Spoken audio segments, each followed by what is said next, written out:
So today I will show you how to tie different kinds of nuts. So ito, the overhand nut. So lulusutin natin sa gitna and hihilain lang yung magkabilang dulo. So for our second nut, it's called figure 8 nut. So kukunin natin yung dalawang side ng rope. And from here, twist natin yung other side and ipapasok natin yung isang end sa loob. And there you go, figure 8 knot. So for our third example, it's called square or reef knot. So kukunin natin yung dalawang end ulit. And sa baba natin ipapasok yung isang dulo and twist paloob na circle and onting hila.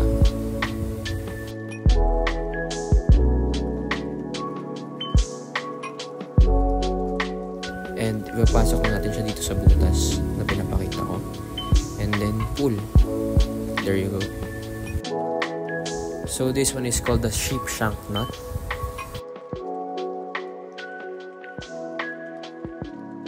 So gagawa tayo ng 3 identical holes. 3 beses natin gagawin yan.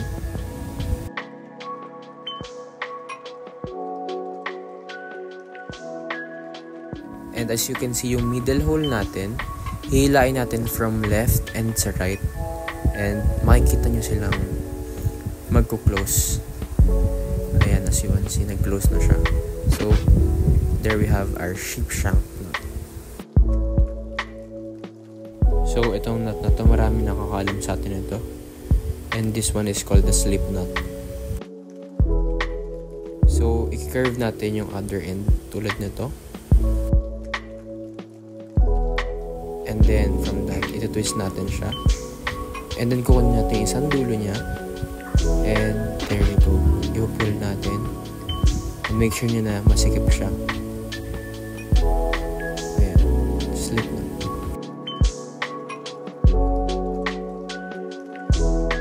So, this one is called the clove hitch. And ginamit ko yung daliri ko para dito since kailangan ng kakapitan. So, ayan, pinulupot natin ng isang beses. And yung other half ng rope is inikot natin from right to left. And then, ilulusot natin siya. And, ayan, there you go.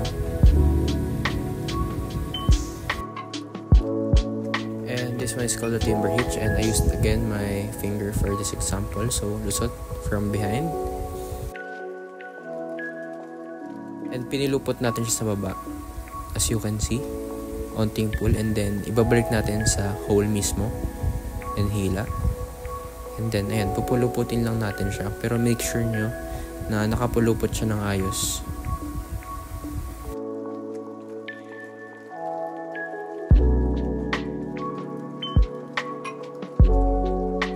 Lastly, our bow line. So dito, gumawa tayo ng isang hole and then yung other end papasok natin. And ikikip natin yung end na yun and pupuluputan natin siya. Pull and then pasok sa middle hole and then pull ulit. And ayan, makikita nyo na humigpit na siya mag-isa. So this one, hindi siya dumudulas. Itong type ng nut na to. So maaasahan talaga siya.